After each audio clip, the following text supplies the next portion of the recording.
ora in onda Capitaneria di Porto, in vacanza con Radio Libertà. Al timone Antonino Danna. Al timone la follia, ci ritroviamo in alto mare. In alto mare.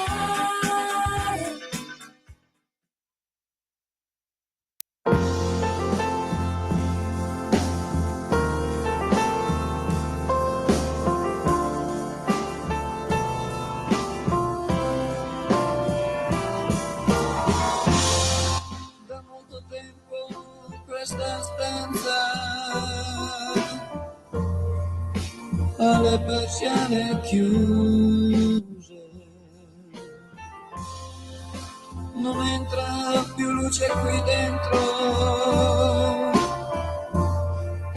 il sole è uno straniero. È lei che mi manca, è lei che non c'è più. L'orologio della piazza ha battuto la sua ora. È tempo di aspettarti, è tempo che ritorni. Lo sento, sei vicina, è l'ora dell'amore.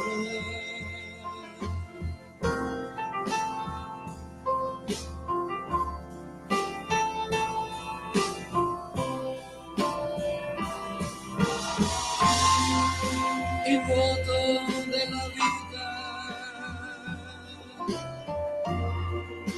è grande come il mare. Da quando se n'è andata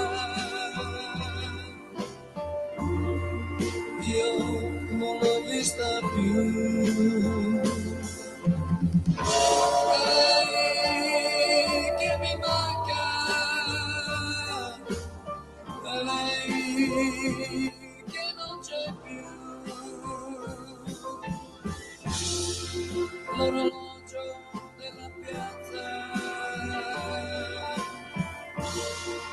ha perso la speranza.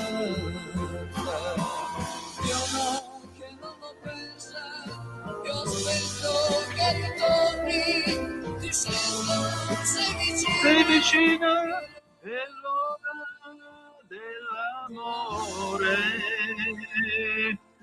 Già, io voglio salutare Livio Macchia, andatosene via ieri, una delle colonne dei fondatori dei Camaleonti, con questo pezzo che è la versione italiana di Homburg dei Procolarum, L'ora dell'amore, che fu uno dei pezzi più gettonati del Festival Bar del 1967. Parleremo al Mercatello anche del Festival Bar nei prossimi giorni. Amiche e amici miei, ma non dell'avventura, buongiorno, siete sulle magiche onde di Radio Libertà, questa è Capitaneria di Porto, io sono Antonino Danna, questa è la puntata di oggi, giovedì 31 luglio dell'anno del Signore 2025. Oggi chiudiamo alle 11:30 perché poi c'è la Lega Liguria, l'ultima puntata della stagione, quindi sarà un'edizione abbastanza veloce. Vi ricordo al solito di dare il sangue perché in ospedale serve sempre, salverete vite umane, chi salva una vita umana salva il mondo intero. Secondo appello, radiolibertà.net, fesso chi non lo legge perché vi perdete un bellissimo giornale online, mi raccomando, leggetelo e diffondetelo. Un saluto ai due Simoni in plancia comando, cari ragazzi, grazie come sempre per il vostro prezioso servizio, se no io potrei parlare faccia al muro e basta. E cominciamo subito, non abbiamo molto tempo per le telefonate oggi, quindi 340-670-9659 per le vostre zappe o WhatsApp. Cominciamo subito con il primo faccia a faccia. Io ho il piacere di parlare con Cristiano Gaggion, che è presidente della Federazione Alimentaristi di Confartigianato Nazionale ed è presidente per il Veneto di Confartigianato per gli Alimentaristi. Lui si occupa di cibo, dolci, dolciumi, tutto quello che troverete sugli scaffali e che Donald Trump farà pagare col dazio al 15%. Che cosa vuol dire per noi altri? Beh, state a sentire che cosa ci siamo detti io e Cristiano Gaggion. Vai pure, Simone. Allora, l'ospite di questa mattina è Cristiano Gaggion, che è presidente della Federazione Alimentaristi di Confartigianato Nazionale e presidente per il Veneto, appunto, di Confartigianato, sempre per il settore alimentare. Presidente, intanto grazie del suo tempo e della sua cortesia. La domanda, Sava Sandir, è molto semplice.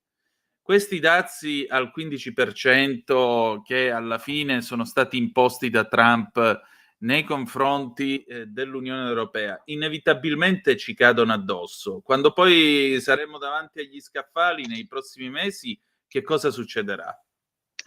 Intanto grazie per l'invito e per l'opportunità. Prego. I dazi sicuramente non gioveranno a quello che è un settore molto molto in forza, perché vedendo i dati del 2024 a livello nazionale, l'export italiano ha raggiunto cifre davvero enormi, e nel comparto americano il mercato vale per circa l'11% delle esportazioni totali, quindi su questi 60 miliardi di export hanno un peso sicuramente importante.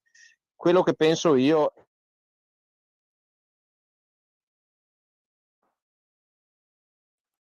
monetaria, però commercialmente siamo degli stati totalmente diversi. L'economia tedesca è sicuramente diversa dalla nostra e a parer mio credo che ogni stato poi andrà a trattare direttamente con gli Stati Uniti, con Trump, perché ripeto, sono economie diverse che potranno sicuramente raggiungere magari accordi migliori per ogni stato membro.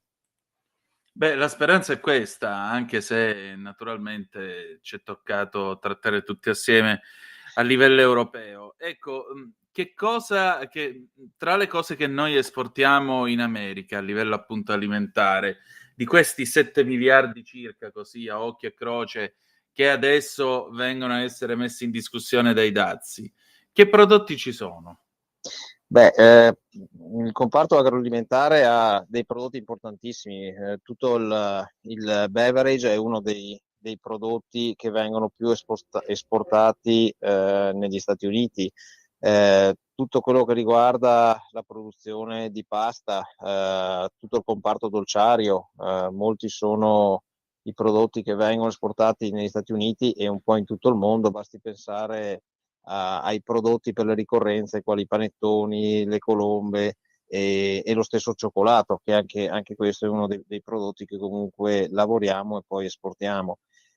Quindi il mercato internazionale richiede i nostri prodotti, perché sono prodotti di qualità e oltre al sapore abbiamo un ulteriore punto di forza, che è il sapere, perché siamo in grado come italiani di produrre questi prodotti grazie all'esperienza e alla cultura che negli anni e nei secoli, devo dire, si è tramandata. Ecco, Presidente, lei ha detto la parola chiave, qualità. Qualità significa tutti i controlli che vengono fatti nel nostro paese, tutte le verifiche che vengono fatte, per esempio, dagli uffici di igiene. Cioè, io credo che la normativa che c'è in Italia per quanto riguarda pulizia e qualità degli alimenti che vengono prodotti e dei posti in cui vengono prodotti, probabilmente sia probabilmente sono le leggi più pignole del mondo, però garantiscono una riuscita superiore, igienica. Noi tutti consumiamo la pasta italiana tranquillamente, perché sappiamo che è buona, è pulita, non ci sono problemi per quanto riguarda e l'igiene e la nostra stessa salute. Mentre invece dall'America, perché Trump ha ottenuto il dazio zero, e dall'America verremo invasi di prodotti che vengono realizzati da loro che non hanno le stesse norme che abbiamo noi, per esempio, su determinati pesticidi, su determinati tipi di fitofarmaci. E un discorso del genere si potrebbe poi anche allargare, se vuole, al Mercosur, al trattato che abbiamo fatto con loro, che ha stipulato l'Unione Europea di recente. Ecco, noi che cosa rischiamo di beccarci sulle nostre tavole? Sicuramente dei prodotti con una qualità inferiore e noi potremo difenderci imparando a leggere quelle che sono le etichette. Già questo ci potrebbe dare un aiuto in una maggiore conoscenza. È che molti prodotti chimici sono comunque alle volte camuffati, diciamo, all'interno di diciture che non ci permettono poi di essere sicuri effettivamente di quello che c'è all'interno. Quindi a maggior ragione dico che è bene consumare i nostri prodotti, visto che siamo, come diceva benissimo lei, siamo uno dei paesi più controllati, siamo molto coscienziosi anche noi come produttori, come artigiani, e questo è una garanzia ulteriore, quindi potrebbe essere davvero un messaggio importante da dare anche ai consumatori interni di continuare a consumare i prodotti italiani,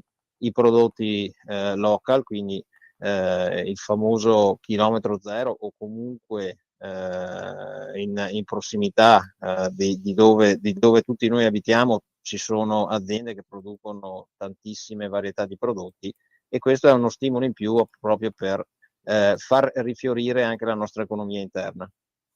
Presidente, a livello invece proprio del Veneto, che ricadute abbiamo? A livello di Veneto ci sarà sicuramente una ricaduta non buona, soprattutto per quello che riguarda il beverage, questo è il dubbio. I dati dei primi mesi, soprattutto del primo trimestre 2025, parlano ancora di un più 11% di esportazioni negli Stati Uniti. Questo dobbiamo un po' analizzarlo. Potrebbe essere che le aziende hanno fatto delle scorte di magazzini proprio in attesa di capire che tipologie di dazi fossero messi. Quindi dobbiamo un po' aspettare qualche mese per poi capire effettivamente che ricadute economiche reali possiamo avere. Certo, chiaramente. A proposito di etichette, naturalmente i nostri prodotti vengono venduti in tutta l'Europa. Abbiamo avuto esempi incredibili, tipo l'etichetta a semaforo che hanno voluto i francesi, che addirittura rendeva pericoloso il consumo se non sbaglio, del prosciutto San Daniele, però permetteva di bere la famosa bibita gassata americana, la riteneva più salutare. Ecco, quanto siamo bravi in Europa a metterci i bastoni tra le ruote da soli? Siamo bravissimi, ha detto una considerazione esatta, perché purtroppo ci creiamo i problemi a noi stessi, avvantaggiando magari dei mercati stranieri. Quindi dobbiamo evitare di fare queste azioni, queste operazioni che creano solo danno, creano confusione anche verso il consumatore, perché poi in questo mondo molto social, in cui la comunicazione è molto veloce, alle volte vengono dati dei messaggi che poi risultano non veritieri. Quindi dovremmo fare un passo indietro anche a livello di Unione Europea, e forse rimanere nella vecchia strada, che era molto più semplice e molto più coerente e lineare anche sulla comunicazione. Presidente, lasciamoci un po' alle spalle i dolori dei dazi, proviamo invece a guardare a quest'estate, a questo luglio che si chiude e arriva agosto. Gli italiani, visto che parliamo appunto di alimentari e dunque di dolci e così via, gli italiani hanno ancora la passione per il gelato, per i succhi, per le bevande estive? Direi proprio di sì. Diciamo che d'estate chiaramente i prodotti freschi, quali il gelato, i succhi appunto, sono sicuramente più consumati. Vengono comunque consumati moltissimo anche tutti i dolci da colazione. I nostri turisti che girano nelle varie località d'Italia comunque non si fanno mancare questo angolo di dolcezza, visto che le vacanze servono anche ad avere un po' di spensieratezza, e i consumi comunque stanno tenendo abbastanza bene. Abbiamo anche una fortuna che l'Italia è un paese molto visitato anche dai turisti stranieri. Il Veneto in particolar modo è la prima regione d'Italia in termini di presenze, e questo, diciamo, aiuta anche a livello economico e anche ai nostri artigiani ad avere comunque un'economia sempre buona. Certamente. Senta, questo è il periodo in cui ci si dice, vabbè, ne riparliamo a settembre. A settembre di che cosa dovremmo riparlare per il suo settore? A settembre ci ritroveremo sicuramente dopo questo periodo vacanziero, in cui faremo i conti con gli ultimi anni di diverse situazioni problematiche. Diciamo che le situazioni internazionali non aiutano a star tranquilli. Basti pensare ai costi energetici che tutti noi, tutte le aziende, ma le stesse famiglie comunque si trovano ad affrontare giornalmente. Questo avrà sicuramente una ricaduta, e lo ha già adesso, su quello che può essere anche un aumento dei prezzi, e magari potrebbe rallentare quelli che possono essere anche i consumi. Certo. Senta, per finire, che cosa farà domani? Domani sicuramente sono nel mio laboratorio a produrre diverse tipologie di dolci.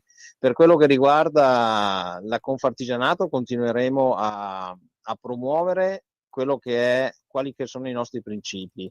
E come abbiamo detto prima, abbiamo una fortuna enorme, che abbiamo dei prodotti eccellenti e sappiamo farli molto bene, ed è questa uno dei valori aggiunti che tutto il mondo ci riconosce, e quando vengono a visitare l'Italia da sud a nord apprezzano realmente, oltre che la storia, la cultura, i paesaggi, l'enogastronomia in generale. Quindi dovremo continuare a valorizzare e a mantenere alta la nostra qualità, per offrire sempre il meglio dei nostri prodotti. Benissimo. Allora, grazie e buon lavoro. Grazie mille, spero che sia andato tutto bene, e a presto. Grazie ancora. Un nuovo modo per sostenere la tua radio. Visita radiolibertà.net. Ti basta un click e potrai versare il tuo contributo volontario direttamente online. Potrai donare con ogni tipo di carta di credito, anche prepagata. Ti aspettiamo online Su radiolibertà.net. Sostieni la tua radio con il tuo contributo volontario. Radio Libertà. La tua radio. Diamo voce alla nostra gente.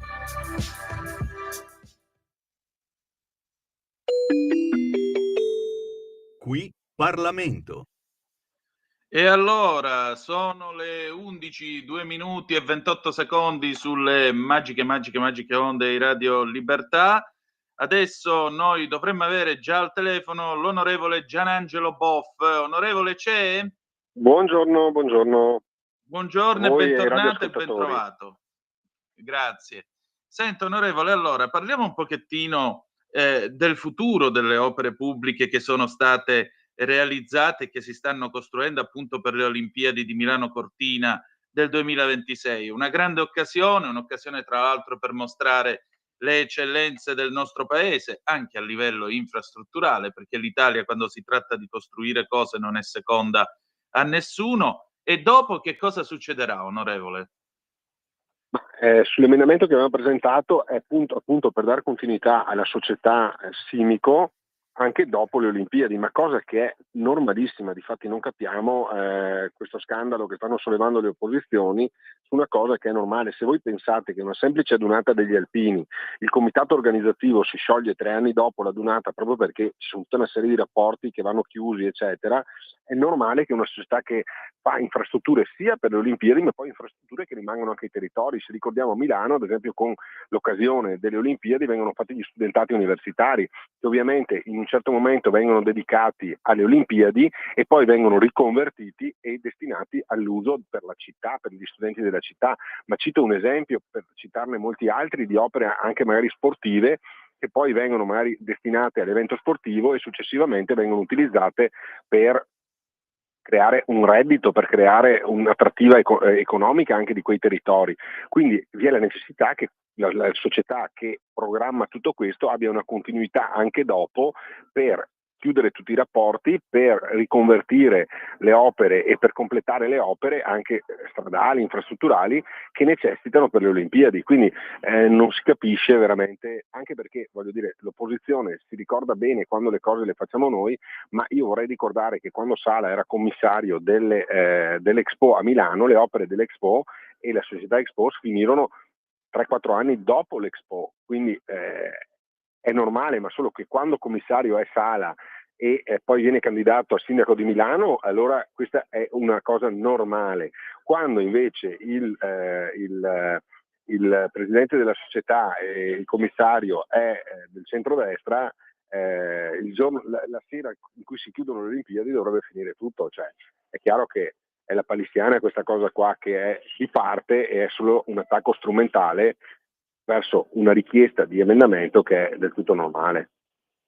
Beh, sicuramente, anche perché non è che stiamo parlando, con tutto il rispetto, di Giochi senza frontiere, la leggendaria trasmissione che andava in onda appunto d'estate sulla Rai. Ma Stiamo noi dobbiamo parlando tener di un conto che evento le mondiale. Olimpiadi importano una visibilità di 2 miliardi di persone al mondo che vedranno le Olimpiadi.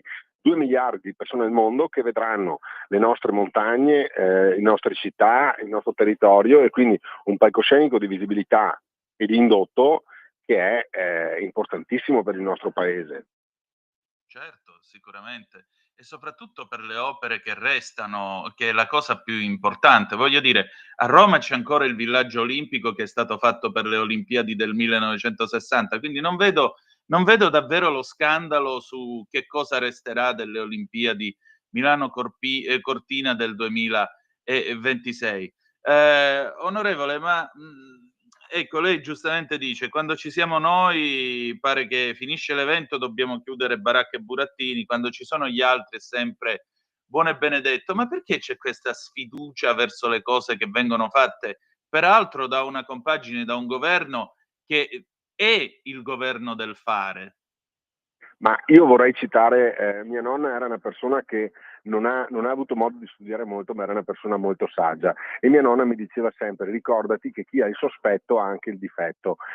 Quindi quando ci sono questi atteggiamenti così sospettosi verso tutto come fosse uno scandalo, eccetera, probabilmente parlano di cose magari che hanno fatto male loro prima e quindi se le ricordano bene e adesso le rinfacciano agli altri, quando in realtà noi le cose le stiamo facendo bene, le stiamo facendo per i territori. Ricordo che ad esempio la sistemazione dell'Alemagna che porta a Cortina è una sistemazione che serve non solo per le Olimpiadi, ma serve anche per i cittadini che ci vivono. Le frane che ci sono prima di Cortina ormai sono un problema annoso e probabilmente con le Olimpiadi verranno risolte. È chiaro che ci sono opere che sono funzionali alle Olimpiadi, ma anche poi rimangono ai territori stessi. Quindi cioè, non è nulla di strano, nulla di scandaloso, è una cosa assolutamente normale che un evento di quel tipo porti un beneficio a quei territori anche post evento. Onorevole, senta, anche a lei pongo la domanda classica di questo periodo. Il famoso vabbè, se ne parla a settembre. A settembre di che cosa riparliamo? Ma a settembre si andrà avanti, adesso anche col ministro Nordio ne abbiamo un problema gigantesco, che è quello anche si sta parlando della separazione delle carriere. Ormai è evidente a tutti che, e parlo di una parte marginale della magistratura, che usa strumentalmente gli atti giudiziari ai fini politici. E difendo anche la stragrande maggioranza della magistratura che tiene in piedi il nostro sistema giudiziario in maniera egregia, date anche le carenze che ci sono, diciamo, che si sono stratificate negli anni e comunque tengono in piedi il nostro sistema giustizia. che vi sia però un momento, anche con una legge che il ministro Nordio sta portando avanti, per chiarire definitivamente che chi accusa non può essere chi giudica, è chiaro che è in moltissimi ordinamenti mondiali dei paesi democratici, e penso sia giusto anche in Italia. Oppure, ad esempio, un altro tema che lo vediamo adesso anche con il processo a Salvini, cioè nel momento in cui io mi trovo accusato dallo Stato e mi giudica lo Stato, cioè un pubblico ministero mi accusa, lo Stato mi giudica con un giudice e io vengo dichiarato innocente, il fatto che il pubblico ministero possa chiedere l'appello e quindi tenermi a giudizio per un tempo infinito, semplicemente per lo sfizio di tenermi a giudizio per un tempo infinito, quando un organo dello Stato ha portato avanti l'accusa nei miei confronti, un organo dello Stato mi ha giudicato innocente, è chiaro che nel diritto privato è giusto che le parti possano arrivare fino all'ultimo grado di giudizio con l'appello, però io ritengo che, come esiste in molti ordinamenti, l'inappellibilità della sentenza di primo grado quando vieni assolto con formula piena sia sacrosanta. Anche in un ordinamento come il nostro magari riuscire ad arrivarci, però secondo me è anche a garanzia del fatto che un cittadino non possa essere tenuto in ostaggio per metà della sua vita, senza poi contare quelli che poi finiscono anche in carcere e scontano anni di carcere da innocenti per poi venire assolti.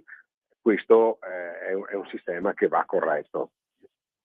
Pienamente d'accordo. Allora, onorevole, buon lavoro, buona estate, ci risentiamo presto. Grazie mille a voi, grazie per il lavoro che fate e per l'informazione libera che date ai vostri ascoltatori. Grazie. Grazie. Qui Parlamento. Bene, e nel ringraziare l'onorevole Boff si sono fatte le 11:10 minuti e 55 secondi. Noi adesso parliamo di un'altra cosa. Vi ricordo che potete continuare a mandare le vostre zappe al 340-670-9659, zappe o WhatsApp che dir vogliansi, sono le 11:11, yeah. E in particolare adesso parliamo di Milano. Io ieri ho avuto il piacere di colloquiare con Carmelo Ferraro, che è il presidente del comitato civico M'impegno, che da tempo opera in città, perché Milano è ancora una città col cuore in mano, però Milano è anche una città ferita. La recente inchiesta sull'edilizia effettivamente ha segnato una sorta di battuta d'arresto nell'andare a tutta birra di questa che è la New York italiana. E allora Milano, che è evidentemente azzoppata, come può rinascere? Come può ripartire? Soprattutto, esiste ancora l'orgoglio di essere milanesi? State a sentire che cosa mi ha detto Carmelo Ferraro, che ringrazio ancora. Ragazzi, andate pure. E allora il mio gradito ospite di oggi è Carmelo Ferraro. Carmelo Ferraro è direttore dell'Ordine degli Avvocati di Milano, ma soprattutto è il presidente del comitato M'impegno, e in questa veste oggi lui è nostro gradito ospite. Allora, sapete che è in corso questa inchiesta da parte della Procura di Milano sulle questioni inerenti all'edilizia. Sono iniziate delle indagini, tra gli indagati c'è anche il sindaco di Milano Beppe Sala. Insomma, qui si parla di accordi sottobanco fatti sostanzialmente per mettere, per citare il titolo di un famoso film di Francesco Rosi, le mani sulla città.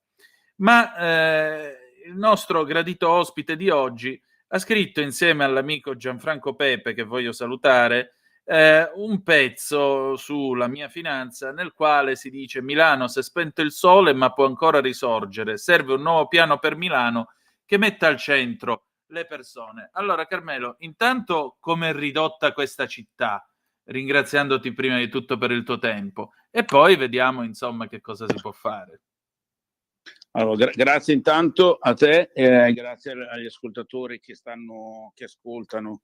In effetti, allora, abbiamo fatto questo pezzo proprio, in realtà l'abbiamo pensato prima, poi dopo si è successo quello che è successo e la cosa si è appunto aggravata, perché già qualche settimana fa avevo scritto delle difficoltà di questa città. Sì. E della necessità di riprendere in mano un percorso che mi sembrava un po' interrotto.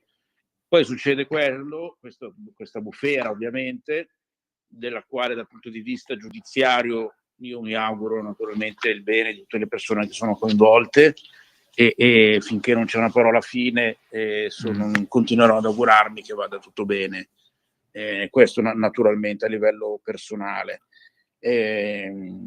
Milano abbiamo scritto che si è spento il sole, ovviamente il titolo è il titolista che lo fa, si è spento il sole, ma nel senso che si sono addensate le nubi sui grattacieli per passare a essere simbolici. C'è una città che si è evoluta verso l'alto, cosa che di per sé non è un male se pensiamo proprio al fatto materiale, cioè i grattacieli sono espressione anche di possibilità di utilizzare il territorio, sono anche espressione di bellezza quando sono fatti bene, quindi di per sé non è un problema. Ma quando dico evolute verso l'alto, nel senso che ci si è allontanati dal terreno, dal territorio, quindi dalla gente. E quando si dice che è un po' diventata una città per ricchi, purtroppo è vero, è una città che è sempre stata con al centro il lavoro, una città pratica, magari che non ha cercato consenso, bellezza, però ha sempre voluto essere concreta, sobria, vera, e così è Milano che noi conosciamo, anche accogliente perché ha accolto tantissimi immigrati. Milan Rimman, tu sei un milanese di seconda generazione. Esatto, cioè io pur essendo nato e vissuto a Milano, i miei genitori sono entrambi siciliani e mio papà siciliano si considerava più milanese dei milanesi, perché sempre come per quello che ho scritto in questo articolo, milanese è un modo di essere ormai, cioè non è tanto un dato di nascita, è milanese chi capisce il valore appunto della propria responsabilità, del proprio mettersi in gioco anche insieme agli altri, e quindi di costruire una città, e questo Milano l'ha sempre fatto, anche nei momenti difficili, devo dire. Ora, questa situazione qua che ha imborghesito la città, l'ha resa più cara da tutti i punti di vista, ci si riconosce un pochettino meno, devo dire. Poi spiace le inchieste giudiziarie che sono state in passato drammatiche, quelle di Mani Pulite, che hanno bloccato la città per anni. Ora si rischia un blocco, non credo per anni, però si rischia un blocco anche altrettanto pesante, soprattutto per le famiglie che hanno investito per i propri appartamenti, per la possibilità di costruire, per la possibilità anche di progettuare, perché la città va progettata, cioè chi la governa non è chi la mantiene, perché chi la mantiene sono i cittadini, le famiglie, le imprese, i negozi.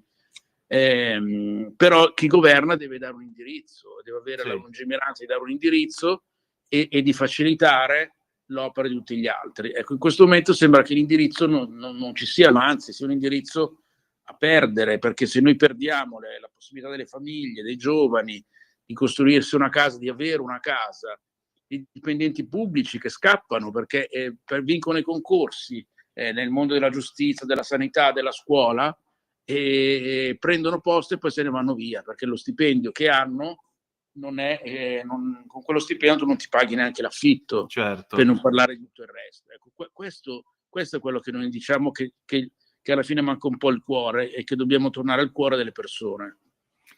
Senti, ma quando è che Milano ha perso l'anima? O la verginità, o l'età dell'innocenza, come la vuoi chiamare? Non lo so, secondo me nelle tante fasi che ha avuto Milano di crescita, ho citato l'ultima, quella che c'è stata dopo Mani Pulite, cioè dopo che era crollata, si è rialzata, poi ci sono stati altri momenti forti, c'è stato Expo l'ha lanciata verso l'internazionalizzazione, e secondo me dopo lì ha cominciato invece a perdere, perché forse questa euforia di essere tornata al centro del mondo ha fatto dimenticare che il mondo invece non è quello degli stranieri che arrivano, ma il mondo dei cittadini, dei milanesi. Secondo me da lì è iniziato un po' un calo. Poi vabbè, c'è stato il Covid per tutti quanti, che ha messo in ginocchio tutti, ma lì ci siamo rialzati, come devo dire, tutti quanti. Però ed è quell'epoca in poi che questa città ha un po' perso questa smania di dover fare grattacieli, questa smania di dover far luccicare le piazze, che però dici che senso ha? Noi siamo una città che noi amiamo il verde, cioè abbiamo le piazze che non ci sono più alberi, questa smania di dover fare le piste ciclabili, ma noi una città in cui bisogna viverci e ci devono poter andare anche in macchina, ma anche per necessità. Cioè, adesso mi dicevano tutte le persone che lavorano nella sanità che sono in grossissime difficoltà perché per poter raggiungere i pazienti in centro città o comunque dentro la città, perché per area C, area B, strade che sono ristrette. Ecco, questo cercare la perfezione in cose che non hanno rilevanza invece per quanto riguarda la vita stessa della città, questo ha fatto perdere secondo me l'anima. E poi non avere di fatto una progettualità, se non quella appunto dell'area C, area B e delle piste ciclabili. Non vedo grandi progettualità di dire ci sviluppiamo in un certo modo, facciamo un piano di edilizia popolare o comunque abbordabile. Non c'è stato, cioè, perché tu puoi fare i grattacieli, ma poi devi anche costruire, a parte che se tu fai grattacieli o altre cose del genere, hai anche guadagni come oneri, cosa che è uno dei punti critici dell'inchiesta, a dire il vero.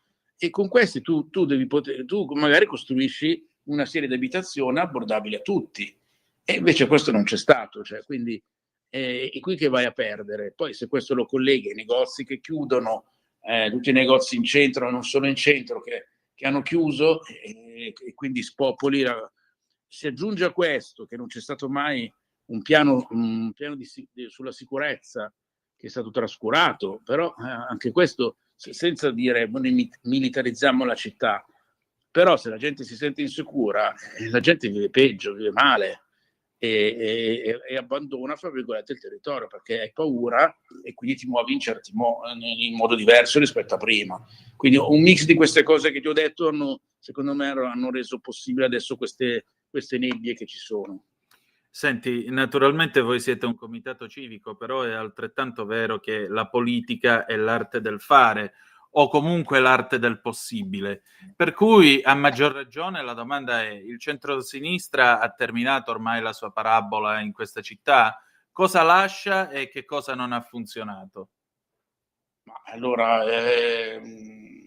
sì, il centro-sinistra secondo me la spinta l'ha persa. Dopo l'euforia, diciamo, del buon Giuliano Pisapia, che ha portato questo entusiasmo a sinistra, anche entusiasmo popolare, devo dire, perché non era solo radical chic, ma c'era anche molto popolo che seguiva la spinta di Pisapia. Secondo me adesso ha un po' fatto il suo tempo, quindi o si rigenerano in qualche modo, ridandosi una natura, o se no questa spinta è persa. Questo non voglio dire che questo vuol dire che automaticamente vincerà il centrodestra la prossima tornata, perché le variabili sono eccessive, però sicuramente hanno perso questa spinta popolare che invece dovrebbe essere, a dire il vero, di una sinistra reale. Certo. E allora, promemoria per chiunque dovesse essere il prossimo sindaco di questa città, da che cosa cominciamo a ricostruirla? Allora, intanto io, come l'ha già detto anche qualcuno, ma anch'io sono di questa idea, secondo me il candidato sindaco deve essere un civico, nel senso c'è una persona che viene dalla società civile, cioè viene quindi dal mondo produttivo in senso ampio, perché però uno produce sia nel mondo delle professioni, nel mondo dell'impresa, nel mondo dell'università, nel mondo della scuola, nel mondo della sanità, cioè ci sono tanti mondi, però che viene da quel mondo, quindi che ha vissuto e sa cosa si vive a Milano, e poi che abbia anche esperienza ovviamente di capacità di saper gestire, perché devi gestire una macchina complessa. Quindi il promemoria è qualcuno intanto che abbia una visione della città, cioè che sia dentro la città. Secondo, che la coalizione che lo porta, che lo sostiene, che abbia a loro volta una progettualità appunto di città, che questa che io dicevo, una città che non sia più solo verticale ma che sia orizzontale, quindi deve farsi un'idea di che cosa vorrebbe, perché non basterà ovviamente solo un candidato forte, molto forte, ma ci vorrà un'idea di città che lo sostiene. Quindi in questo, secondo me, queste due cose ci vogliono come minimo proprio per tentare una partita importante, come sarà molto importante quella per Milano. Oggi è il 31 luglio e naturalmente domani sarà il 1 agosto. Agosto vuol dire periodo di ferie. Era il tempo epico in cui anche la città di Milano si svuotava e la gente se ne andava in vacanza. E puntualmente questo è il periodo dell'anno in cui, per citare il milanese imbruttito, puntualmente quando si parla è la stagione del e va bene, riparliamo a settembre. Secondo te a settembre cosa ci sarà di cui riparlare urgentemente? Ma io intanto ho l'impressione che secondo me a agosto ci sarà qualche cosa, perché comunque ci sono in ballo questioni molto importanti, appunto nel comune di Milano, ma a dire il vero anche un po' in regione, per cui secondo me qualche cosa potrebbe ancora succedere. Dopodiché però, certo, si riparte e io partirei da queste cose che ho appena detto, cioè quindi da una volontà più partecipata della vita pubblica, per quanto riguarda la politica, e per quanto riguarda invece la cittadinanza, di una visione più responsabile, perché poi si può dire tutto ovviamente di chi non ha amministrato bene o chi ha permesso certe cose che accadessero, però io sono anche uno, proprio per i motivi che hai detto prima, cioè di uno cosiddetto cittadinanza attiva, che dico che ognuno deve fare la propria parte, perché poi è facile stare a criticare, però ognuno nel proprio lavoro, nella propria famiglia, nella propria grande comunità deve essere partecipe, se no comunque non emerge poi qualche cosa di positivo per andare a governare o per dare suggerimenti o per dare critiche, perché poi si può anche criticare aspramente, ma sempre costruttivamente. E per essere critici, costruttivi, vuol dire che ci hai messo la testa e il cuore, perché se no, se fai critici e basta, oppure addirittura dici in galera, vuol dire che non ci hai messo niente di tutto questo, ci hai messo solo un pochettino di pancia e basta. Ma invece adesso non c'è bisogno di pancia, adesso c'è bisogno di cuore e testa per mettere in piedi la città. Ecco, cuore e testa, ma aggiungerei anche che questi dovrebbero essere gli ingredienti genuini di una politica qualsiasi, indipendentemente dalla propria visione ideologica.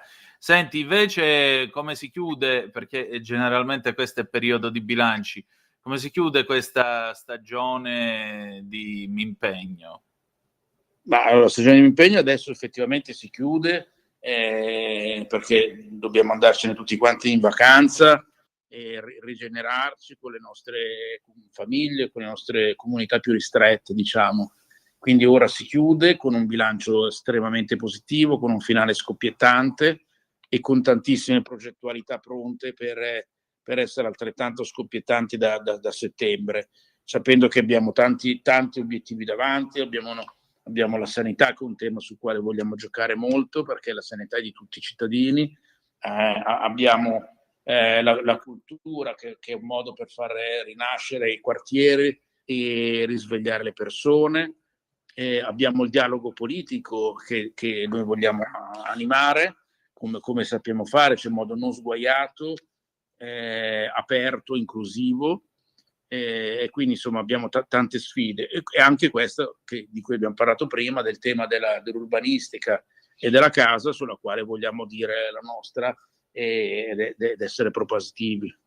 Ecco, per finire, vedo che il 22 di settembre, guarda caso quando cominceremo con la prima puntata della sesta stagione di Zoom, alle 17:30 all'Umanitaria, all'Auditorium in via Daverio 7 a Milano, farete questo evento Dove va l'Italia, lavoro, pensioni e giovani, con Giovanna Iannantoni, rettrice dell'Università Bicocca, e Gabriele Fava, presidente dell'INPS. Tu che sei in mezzo alla gente, perché fate anche tante iniziative sociali per il cibo, per assistere gli ultimi, quanta fame di lavoro c'è qua a Milano?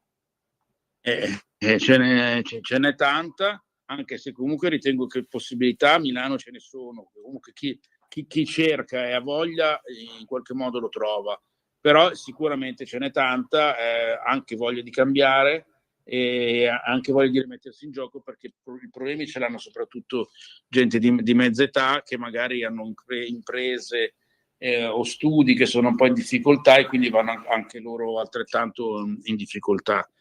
e l'incontro appunto che tu citavi del 22 è proprio anche per guardare in faccia questa cosa qua, con due persone che sono che stanno in mezzo ai giovani, che stanno in mezzo ai conti reali delle pensioni, che sanno come funziona il mondo del lavoro, e quindi l'idea è proprio dialogare con loro per capire e trovare strade appunto per tutti quanti.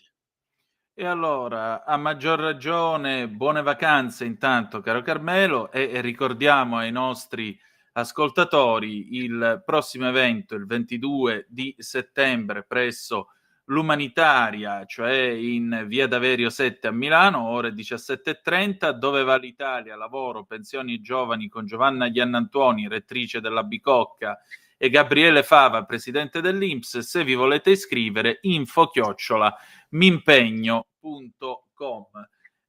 Un'ultima cosa, okay, Carmelo, ma certo, che vuol dire io sono di Milano oggi? C'è ancora l'orgoglio di essere milanesi?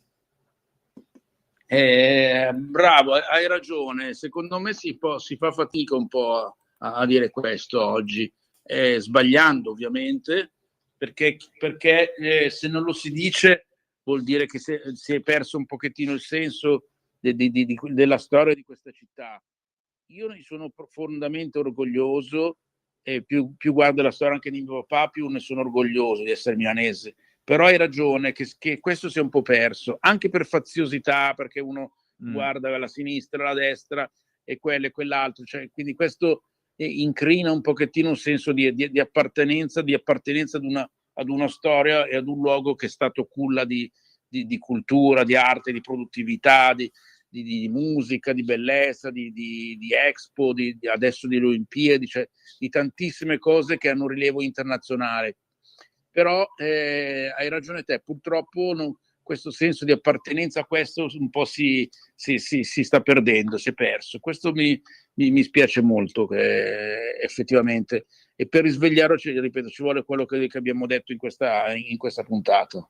E allora, make Milan un gran Milan again, complimenti a Mimpegno, e grazie. Grazie a te, carissimo, e un saluto e un abbraccio a tutti quanti. Le 11:31 minuti e 5 secondi, noi per oggi abbiamo finito. Grazie a Carmelo Ferraro per il suo tempo, grazie a tutti voi. Adesso vi lascio all'ultima puntata di Lega Liguria con Fabrizio Graffione. Appuntamento domani alle 10:35 trattabili sulle magiche onde di Radio Libertà. E ricordate che the best is yet to come, il meglio deve ancora venire. Vi ha parlato Antonino Danna.